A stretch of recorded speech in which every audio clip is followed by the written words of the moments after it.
Bien, le contábamos, el pasado viernes el Papa Francisco inició su gira hacia México, pero antes hizo una escala en La Habana, Cuba. Allí se encontró con el patriarca ruso Cirilo, líder de la Iglesia Ortodoxa rusa.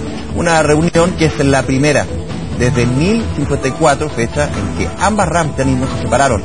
Para hablar de este histórico hecho y también de la visita del Papa a México, ya nos acompaña el vocero de Voces Católicas, Alexis Parra. Alexis, muchas gracias por acompañarnos, buenos días. Muy buenos días. Bien, vamos por parte, porque muchos quedaron gratamente sorprendidos con esta escala que hace el Papa Francisco en Cuba, en el aeropuerto justamente de la isla, y se reúne con Cirilo, el patriarca ruso. Ya habían habido conversaciones, pero nunca una reunión entre estas dos ramas del cristianismo. Hablamos de la Iglesia Ortodoxa y la Iglesia Católica. ¿Qué significa la reunión de estas dos figuras? Esto ciertamente es un encuentro histórico. Se le ha catalogado en algunos medios como el abrazo de los 1000 años. Como tú bien mencionabas, desde el año 1054 no estaba este encuentro entre el líder de la Iglesia Católica de Occidente y el líder de la Iglesia rusa, y especialmente es volver a la unidad. Es lo que el Concilio Vaticano II ha propuesto en su tiempo sobre el ecumenismo. Es un signo esperanzador que una vez más estas dos iglesias hermanas, como lo catalogó Juan Pablo II en su momento, los dos pulmones, Oriente y Occidente, se vuelvan a encontrar, se vuelvan a reunir y vuelvan a proponer un camino para el mundo cristiano, desde donde en La Habana se emanó un documento que apuntaba hacia el matrimonio, hacia la familia, hacia la defensa de la vida, etcétera. Por lo tanto, se esperan frutos positivos de esta reunión y un trabajo ecuménico más profundo. Vamos un poco hacia la historia. ¿Por qué se da este cisma, la separación de las dos iglesias y finalmente cuáles son las similitudes y las diferencias entre la Iglesia Ortodoxa y la Iglesia Católica? Ok, lo primero, el emperador de aquel tiempo, Nicolás I, expulsó al arzobispo, al patriarca de aquel tiempo, Ignacio, y se propuso a otro sin el consentimiento de Roma. Esto generó tensiones y ya en el año 1054 no se sostuvo más y generó la ruptura entre Oriente y Occidente. Ahí se produce el llamado cisma, el justamente. Constantinopla, que también es una sede patriarcal, ha sido la que más signos de unidad y de acercamiento ha tenido desde Juan Pablo II, Benedicto XVI y con Francisco. El patriarca Alexei II, anterior a Kirill I, que es con el que se reunió Francisco, nunca se logró concretar un encuentro, especialmente porque Europa es muy simbólica, tanto para la Iglesia oriental como para la Iglesia occidental. Está cargada de mucho simbolismo. Por lo tanto, no había como un lugar neutro donde ambos líderes religiosos pudieran decir yo perdí o yo gané. No se encontraba. Por lo tanto, La Habana es un lugar neutral, un terreno propicio para este encuentro. Claro, por eso muchos se preguntan por qué La Habana, en parte porque las agendas logran justamente, el patriarca Kirill está en una gira por América, y también el Papa Francisco que iba a México, pero más allá de la agenda es porque La Habana aparece como un lugar neutral donde justamente se pueden encontrar las dos iglesias sin los hechos históricos, digamos, que la han separado. Justamente, un lugar neutral tanto para el mundo católico, porque La Habana se consideraba católica, a pesar de que hoy en día el mundo católico es un poco reducido en la isla, y también porque a nivel político La Habana era el aliado más cercano para Rusia dentro de las Américas. Entonces es un lugar neutral. Y ahí en ese punto también el Papa Francisco decía, la Cuba puede llegar a ser un gran lugar de unidad en el futuro, con este tipo de actos, ensalzando lo que es la figura de la isla, y también en los acercamientos, por ejemplo, que hemos visto a nivel político, donde justamente el Papa Francisco actuó. Aquí recuerdo las relaciones, el restablecimiento de las relaciones diplomáticas entre Estados Unidos y Cuba. Es lo que Juan Pablo II dijo en su visita y que estamos viendo hoy en día, que Francisco está recogiendo los frutos, que Cuba se abra al mundo y que el mundo se abra a Cuba. Alexis, había un mensaje bien importante que señalaba Francisco en esta reunión, y era como el objetivo, digamos, de esta reunión entre las dos iglesias, en la persecución de los cristianos en Medio Oriente y también en África.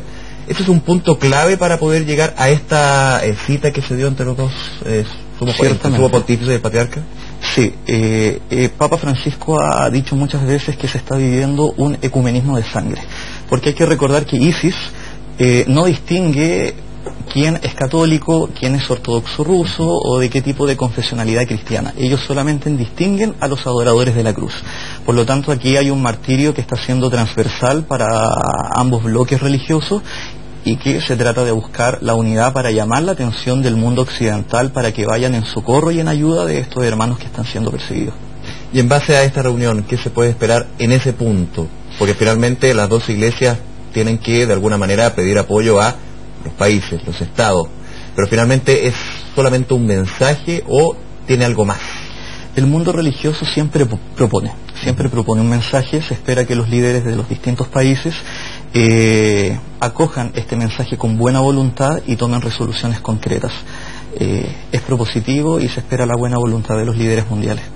Dentro de los distintos mensajes y señales que ha dado el Papa Francisco desde que llega a la cabeza de la Iglesia Católica, justamente ha estado eso, de ser transgresor en el buen sentido, con mensajes como no a la riqueza, abrazar la pobreza, sí a la humildad, también una apertura a temas bien complicados en el ámbito valórico de la Iglesia Católica. Este encuentro con Cirilo, con Kirill, también marca un punto de inflexión con otros pontificados, pese al que el Papa Francisco había tratado de hacer esta reunión que no se pudo lograr, como tú decías.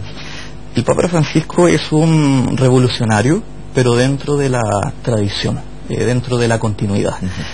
Hubo una reunión de 2 horas privada entre los dos que quizás nunca vamos a ver el real contenido, pero como te mencionaba, se emanó un documento con puntos claves. La defensa de la familia, la defensa de la vida y hacer un llamado por la defensa también de los cristianos que están siendo perseguidos.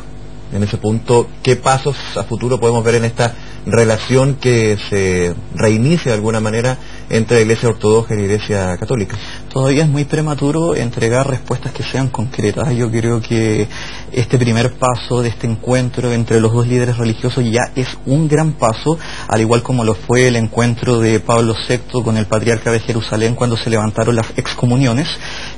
Hay que darle tiempo al tiempo para ver realmente cuáles son los pasos concretos, pero esto ya definitivamente es histórico. Pero de alguna manera no hace un retroceso con respecto al cisma de 1054, el quiebre de las dos iglesias. Claro, en el sentido de que va a generar unidad. No esperemos uniformidad, claro. Esperemos un caminar en conjunto entre estas dos iglesias hermanas. ¿Se puede y cómo se ha dado la experiencia de la Iglesia Católica con otras iglesias? Quizás no dentro del cristianismo, pero sí la relación que ha tenido con otras religiones donde hay una hermandad, pero finalmente hay muchas diferencias. ¿Cómo se da eso? Ciertamente, el punto clave acá es el llamado del Concilio Vaticano II al ecumenismo y al diálogo interreligioso. Juan Pablo II lo inauguró en Asís, luego Benedicto XVI también lo refuerza. Francisco en todos sus viajes pastorales se junta con los distintos líderes religiosos porque acá hay un tema común y fueron las intenciones del Papa en el mes de enero. Todos creemos en un ser superior y juntos tenemos que buscar la paz, que es como el diálogo o el mensaje transversal de todas las religiones. Vamos con la otra escala del Papa Francisco, México, un país que históricamente ha tenido una gran porcentaje de población católica, cristiana también, pero más bien católica, y que de alguna manera, veía yo algunos documentos, ha estado bajando ese porcentaje. El Papa Francisco llega con un objetivo bien complejo, o en un contexto bien complejo podríamos decir, que es la lucha contra la violencia que se ha vivido en México. ¿Cómo la Iglesia puede aportar de alguna manera con esta visita al escenario tan terrible que se está viviendo en ese país? El lema del Papa Francisco para esta gira es misionero de misericordia y de paz. La Santa Sede claramente, al escoger los distintos lugares donde el Papa Francisco ya viajó o a visitar dentro de México, quiere apuntar este tema de la violencia. Él propone, él hace un llamado a las conciencias, él es un líder religioso con un mensaje moral. Quiere volver a recordar a México que tiene todas las herramientas necesarias para generar unidad, para, si trabajan en conjunto, pueden restablecer la paz. No es algo inalcanzable, es lo que el Papa quiere hacerles recordar. Quiere volverlos a sus raíces más profundas, especialmente de la mano de la Virgen de Guadalupe, que es tan importante para el pueblo mexicano, donde sientan que esta presencia divina está junto a ellos, que no se dejen desgarrar por estos traficantes de la muerte, como lo mencionaba ayer en Acatepec, etcétera. O sea, es un llamado a decir: México, sé consciente de tus herramientas, de tus potencialidades que tú tienes para generar la paz que está en tus manos. ¿Qué otro mensaje tiene el Papa en México, más allá del tema de la violencia que estamos comentando? Sí, el mensaje de Francisco lo toca siempre en todos sus viajes pastorales, es transversal, esta revolución cultural que él está proponiendo a la Iglesia especialmente. Por un lado, él siendo el primer pontífice latinoamericano, lo que busca es hacer que el mundo católico sea consciente de ser discípulo y misionero. Esta idea surge de Aparecida, cuando él era cardenal y participó en este encuentro junto al Papa Benedicto XVI, es decir, que la Iglesia se empodere, que la Iglesia a través de los laicos vuelvan a asumir un rol protagónico sano entre Iglesia y Estado, y todo lo bueno que puede tener el mensaje cristiano lo aporte a la sociedad, y en este caso a la sociedad de México. Y en ese punto también es muy relevante las reuniones que siempre mantienen los papas con las autoridades, máximas autoridades del país, en este caso con el presidente de México, Enrique Peña Nieto. Ahí no sé cuáles son las conversaciones que se han podido conocer entre estas dos figuras. Más allá de las conversaciones que no han salido filtradas a la prensa, claro, sí hay gestos bastante elocuentes. A ver.